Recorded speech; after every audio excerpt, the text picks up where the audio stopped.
Namibia's Supreme Court rules in favor of same-sex couple. This article is taken from The Voice of America. Namibia's Supreme Court has ruled that a government ministry must reconsider a same-sex couple's appeal for residence rights. Namibia's Supreme Court Chief Justice Peter Shivute said Monday that the Ministry of Home Affairs should look again at an application for residence status from Mexican national Guillermo Delgado.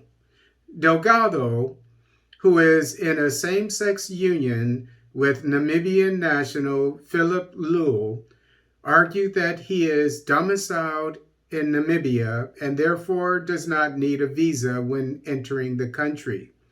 The two men have been at the center of controversy regarding travel documentation and their status as a married couple in a country that does not recognize same-sex marriage.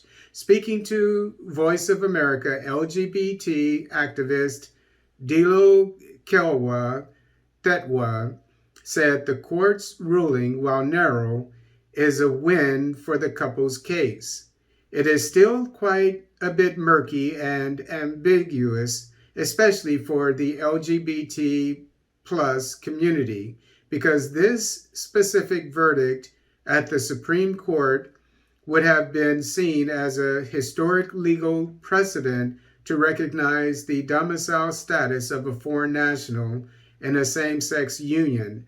But now, since this isn't the case, it's now just relied on a technical approach where it has to be referred back to the ministry, said Tetwa.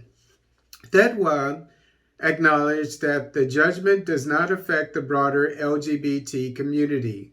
The couple themselves, this impacts them and not necessarily for the community, but it is a win in the way that the Supreme Court has recognized that the ministry has abused public policy trust to treat this couple and their family in a very inhumane and hostile manner, said Tetwa.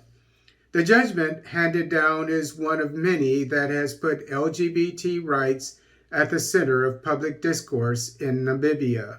Another same-sex couple, Namibian citizen Johan Pogiter and South African national Danny Degashu, has signaled they will ask the Supreme Court to make the Namibian government recognize their union that took place in South Africa.